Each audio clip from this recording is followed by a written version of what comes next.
In this video, I'm going to give you the ultimate guide on the best foods and herbs to clean out your liver. Everything that I'll be sharing in this video, the food, the herbs, I have consumed them myself during this period of extreme weakness.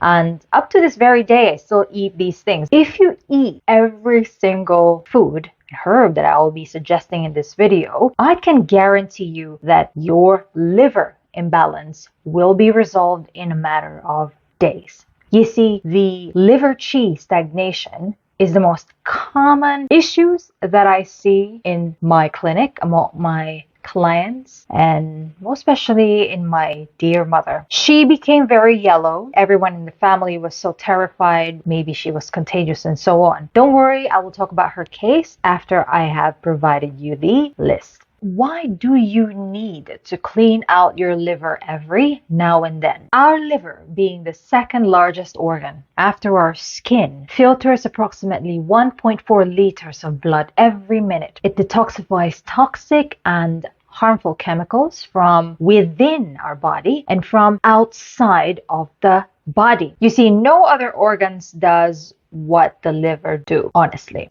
It works 24 hours a day, 7 days a week, 365 days a year. Dude, it works nonstop. So it doesn't have a day off. In fact, the liver performs 5,000 unique biochemical functions every single day. Think of it this way. Your house. If you don't clean your house for a few months, the dust will accumulate. The mold will just start multiplying themselves and other nasty things will start appearing. So if you don't do something about that every now and then, you'll be inhaling all this. And who will be the one suffering? It's you, isn't it? If we don't support our liver in detoxification, at some point, it will get to that point, will get to that limit wherein it will struggle to function properly. This is also the reason why various symptoms happen. You, lady, watching this video, if you are experiencing irregular periods and every time you have your period, it's almost like World War III. Yeah, you end up telling your people, your family and friends, don't come near me because I'm gonna bite you when I'm on my period. So you have crazy mood swings and you're so irritable. That's another symptom of liver imbalance. Then your skin rashes. All of a sudden, you have these rashes appearing all over your body and you can't seem to point out what is going on. Liver, my friend. At night, you suddenly wake up between 1 a.m. and 2 a.m. and then 3 a.m. Between this period, you just wake up for no reason and you struggle to fall back to sleep, or you just don't sleep because it's very difficult for you to fall asleep. Again, check your liver.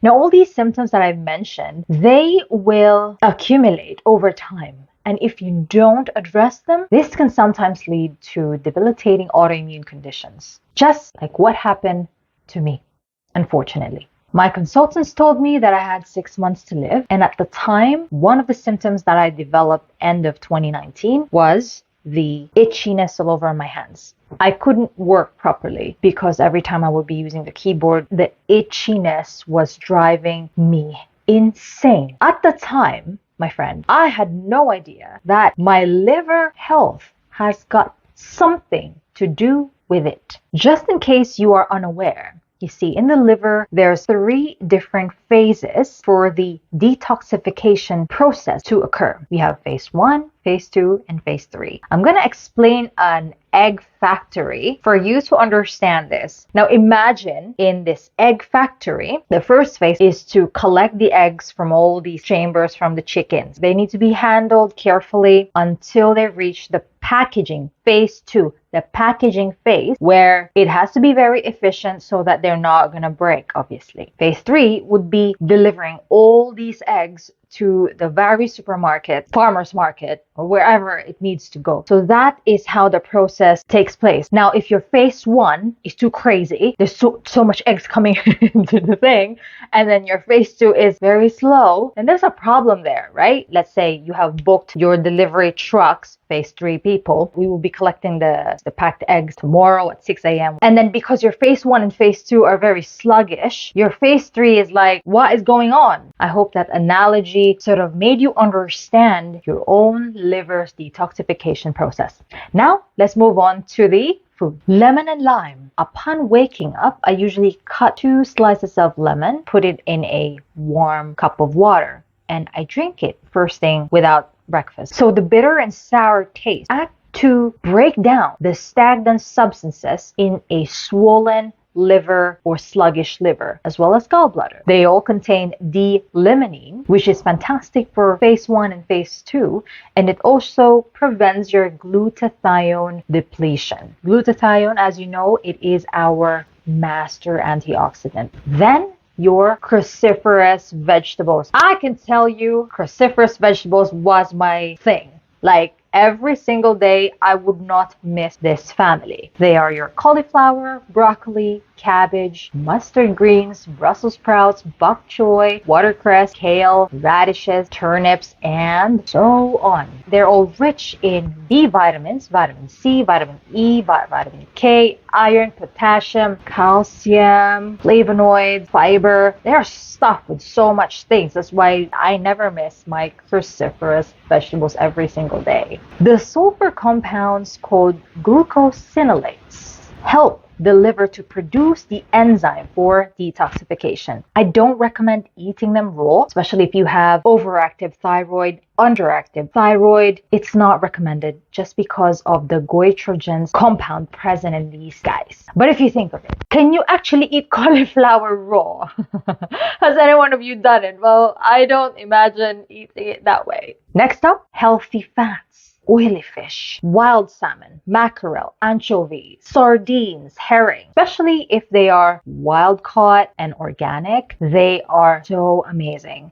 I would have at least 3 portions every week. Then you have your other healthy fats, extra virgin olive oil, macadamia nuts, almond, walnuts, avocado. Now, these things help the liver flush the fat-soluble toxins, and that's your organochlorine pesticides, parabens found in your personal care product, cleaners, phthalates such as bisphenol A, BPA found in plastics, fluoride, flame retardants, heavy metals, exhaust air pollution, and your diesel fuel. When it comes to nuts, I would recommend limiting it to like a handful per day. You don't want to go crazy with nuts, especially if you have arthritis or joint pain. Next up is your Allium vegetables family. Garlic, onions, leeks.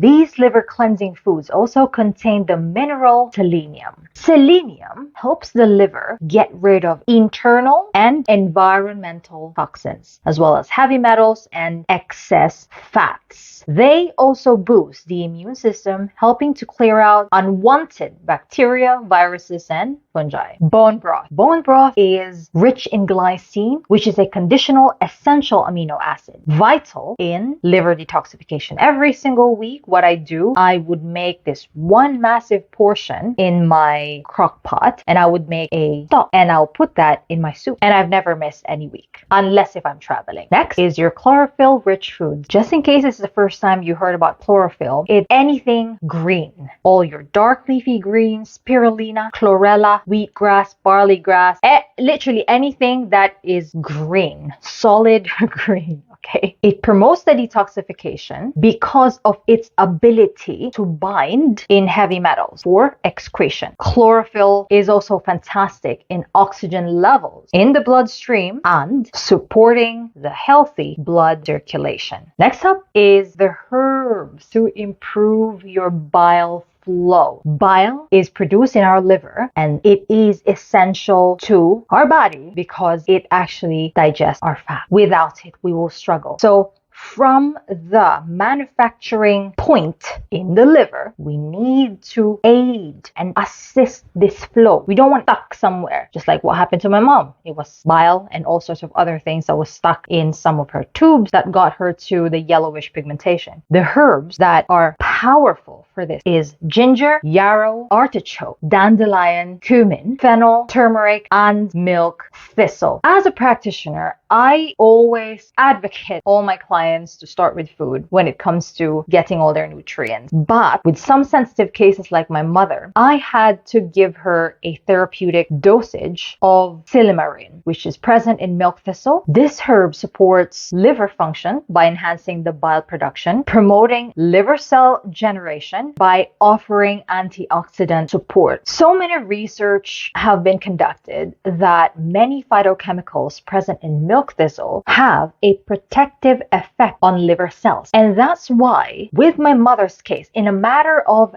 days, she felt better and her yellowish pigmentation went away. In the description, I will include the specific supplement that I actually gave my mother. But I just want to let you guys know that milk thistle is not something that you need to take every day. It has to be under a practitioner's supervision. I would only suggest, let's say you don't have a budget to see a practitioner. You want to observe how your body's responses are. Once you feel better or the symptoms are gone, you want to stop taking milk thistle. I actually talked about my mom's case exclusively in my video lesson number 5 inside my 5-day revitalized mini course. There are just some information out there that I'm not really comfortable to share in YouTube publicly. I will put the link in the description if you're interested to join today. In this current world that we live in, it is vital for us to be proactive in helping our body organs, especially the liver, so that it can help us thrive and do the things that we enjoy doing. If you found this video helpful, let me know in the comments. Do you eat cruciferous vegetables every single day? Perhaps this is the first time you heard of artichoke, yarrow, dandelion. Let me know as well. So feel free to comment below and share your thoughts.